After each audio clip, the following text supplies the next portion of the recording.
You are so lazy. I worked until the day before I gave birth. Young people those days are so spoiled.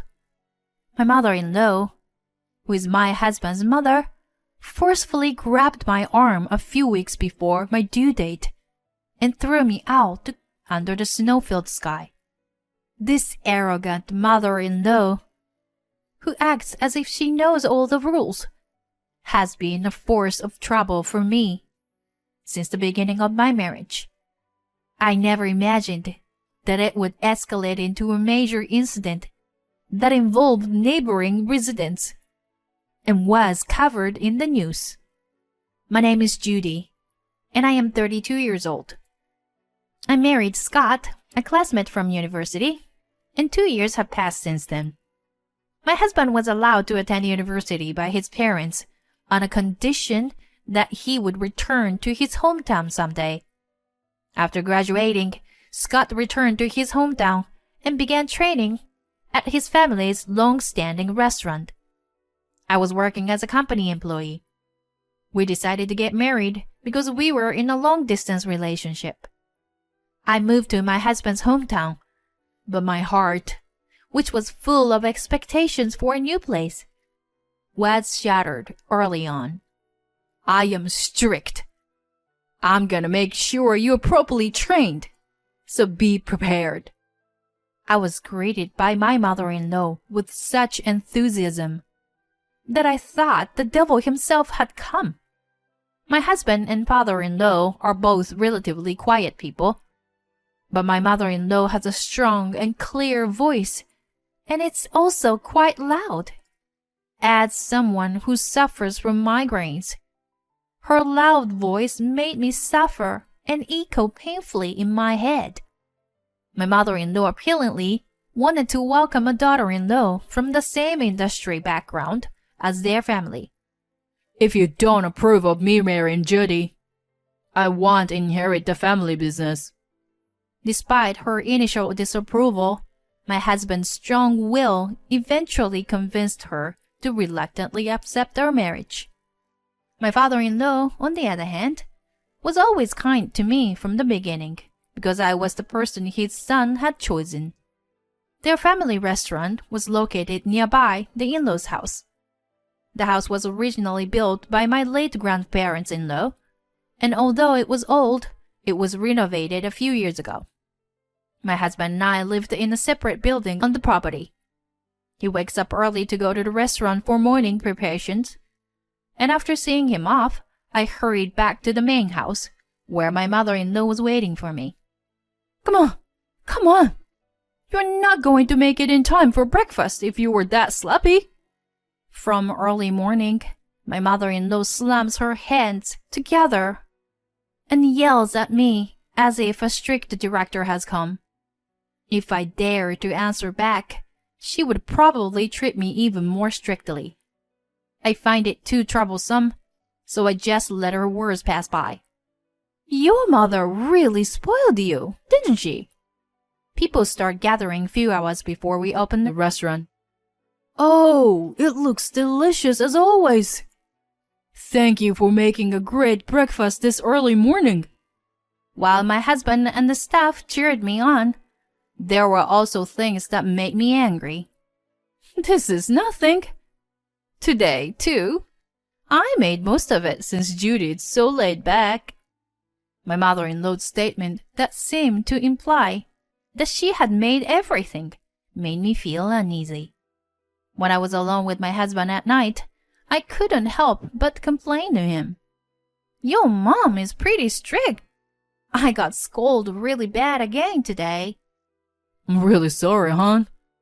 My mom is actually a shy and quiet person, but she gets overly enthusiastic when it comes to the restaurant ever since you came, Judy. Since I only knew my mother-in-law in her current state, I couldn't believe what my husband was saying. He told me to tell him if anything happened, and having an ally was reassuring. Divorcing my husband due to mother-in-law's bullying never crossed my mind. Plus, it wasn't all bad. Thanks to my mother-in-law's guidance, I've become much better at cooking since I got married, and my work efficiency has improved a lot. The elderly couple next door always had a beautiful smile, and the owner of the butcher shop was very friendly. The florist's wife loved to chat, and even my mother-in-law couldn't escape from her for an hour. It was a kind and gentle community. Your mom's way of speaking is pretty harsh, though. Wow! Look at all this snow! This is the first time I've ever seen a snow-covered world since I was born.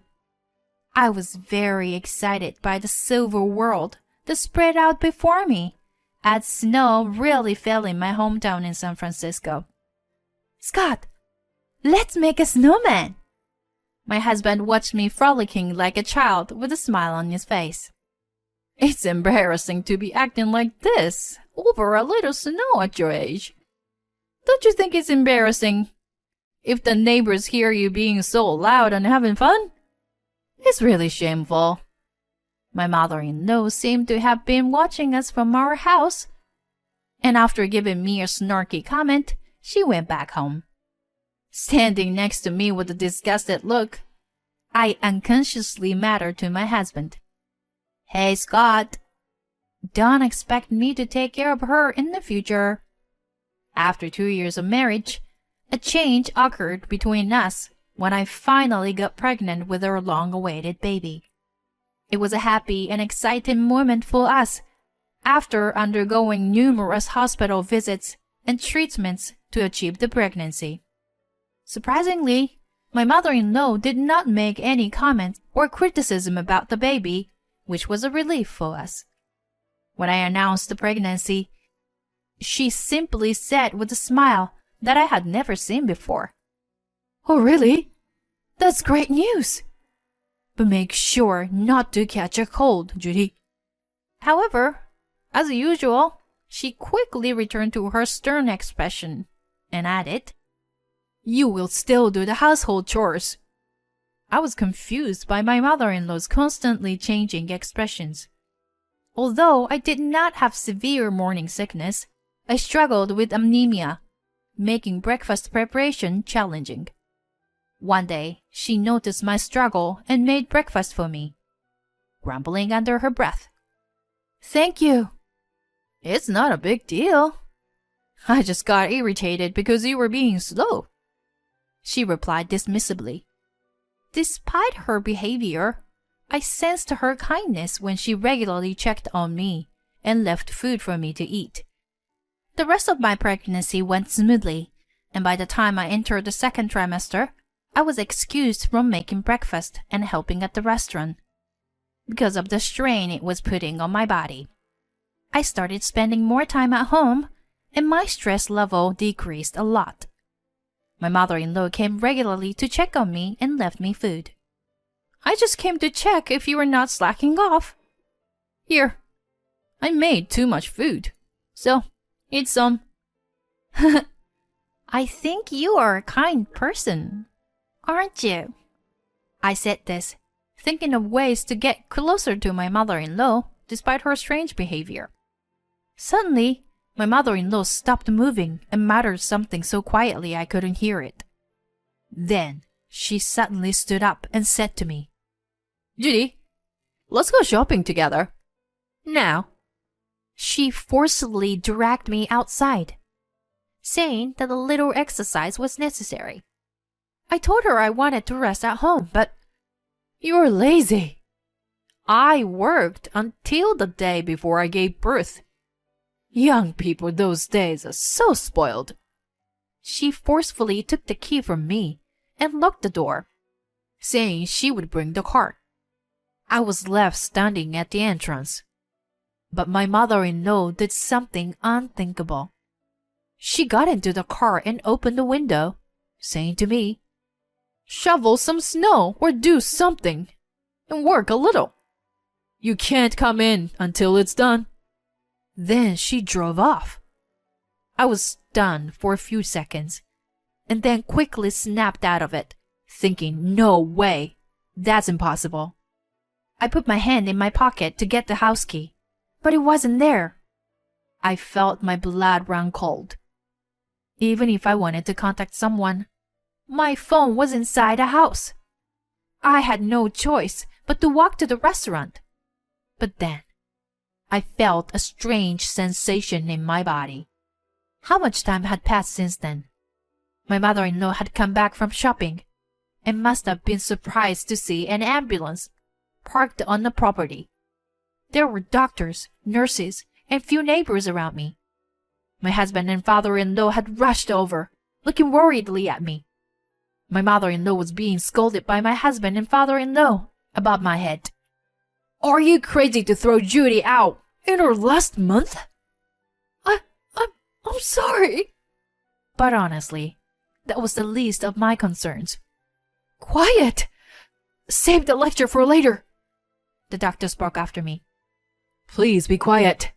Your wife is about to give birth." Yes, when I started walking to the restaurant, my water broke. In a panicked state, I screamed. And the elderly couple next door came to my aid. There was a big event nearby that day, and the ambulance was stuck in traffic. It was a miracle that our neighbor's friend, who used to be a midwife, was called over. By the time the ambulance arrived, my cervix was already quite dilated. By then, my husband and father-in-law had rushed over to me, and I was to give birth at home. A few minutes later, with a healthy cry, our long-awaited child was born. The baby and I were immediately taken by ambulance. As fate would have it, someone from a TV station who was filming an event happened to pass by my in-laws' house. Our story was broadcasted as a life brought into this world by the local residents. A few days later, someone came to visit me in the hospital. "Judy, My mother-in-law stood there with a face that looked like she was about to cry. I stared at her intently. "Have you seen the baby? She's a cute little girl who looks a lot like Scott, isn't she?" "Did you peek into the newborn room?" My husband's word made my mother-in-law nod. But I was really scared, thinking that the baby might not have made it. Do you understand what we went through? You did something very serious. My mother-in-law hung her head. "I know. I did something terrible. Right after that, I asked my husband for divorce. But he said I had to talk to you first." "There are a lot of things I want to say to you." My mother-in-law continued to keep her head down while I talked to her in a matter-of-fact tone. The day after giving birth, my father-in-law and husband came to apologize to me. I told them that I wanted to talk to my mother-in-law, and told them, "Aren't you two relying on her too much? Please take care of her and show appreciation for her more." I ended up giving them a little bit of a lecture. My father-in-law said that he had no intention of leaving my mother-in-law, although he hadn't told her yet. He said that he planned to hand the restaurant over to my husband and leave the house with my mother-in-law because of this incident. He told me that the final decision was upon me. My mother-in-law's eyes were red and swollen by crying so much. Even so, when someone is spoken too harshly or in a sarcastic way, it still hurts, you know? I've never met Scott's grandmother, but you don't have to force yourself to be like her, do you? My mother-in-law raised her head and looked at me with surprise. Actually, I had realized a while ago that my mother-in-law was a kind person. The people in this town are very talkative. The landlady was very lively and smiling like you when she first came here as a bride. But the previous landlady, her mother-in-law, was a very tough person. It was a flower shop owner's wife who told me that. Originally, it was the grandparents of my deceased grandmother who started the long-established restaurant. My mother-in-law, who was born into an ordinary family, was to have been rigorously trained. My deceased grandmother's favorite phrase was, "Are you planning to ruin this restaurant?" Apparently, my mother-in-law herself had difficulty conceiving children, and Scott was the only child she finally had. She was very worried when he brought home a woman from an ordinary family like me who wanted to marry him. That is why on that day, when you said I was kind, suddenly I heard my mother's voice in my head and saying, "Be stricter." I'm such a fool. I am so sorry, Judy. I thought for a moment and said to my mother-in-law, "I don't really understand what it means to be a proper landlady, but if I were a customer, I would feel better to see a smiling face. I have a request for you, Mom. I want to make breakfast together with you, in harmony every morning. And it's fine if you lower your voice a little. I also don't like you clapping your hands. And then there's one more thing." Hey, there's more? We laughed out loud together. Years later, I was still working as a young proprietress of the long-established restaurant. My daughter Katie, who was born at that time, is now 2 years old. Every morning, I make breakfast with my mother-in-law. The table, which used to be very quiet, is now very noisy, and the staff seem very happy. The reason why my mother-in-law was late that day was because she got caught up in a conversation with the flower shop owner's wife and got stuck in traffic on the way back. There was a rumor that my mother-in-law had thrown me out, but that was not true. I had just forgotten that I gave her the house key earlier that day. The story quickly spread from the flower shop owner's wife, and the rumors about my mother-in-law soon disappeared. My father-in-law started spending more time with my mother-in-law and left the restaurant to my husband.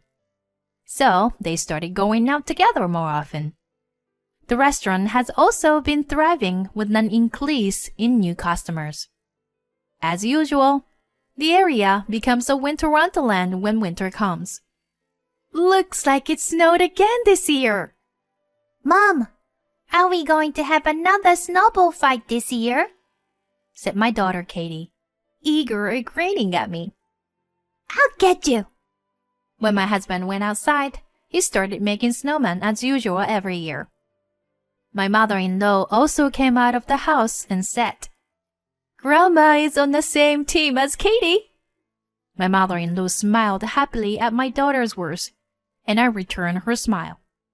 Then I reminded my mother-in-law, "Hey, don't forget our promise."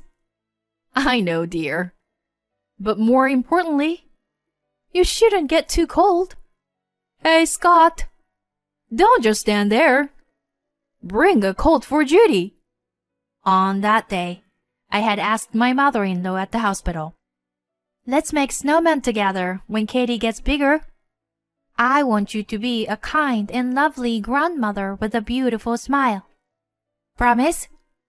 When I conveyed this to my mother-in-law, she burst into tears.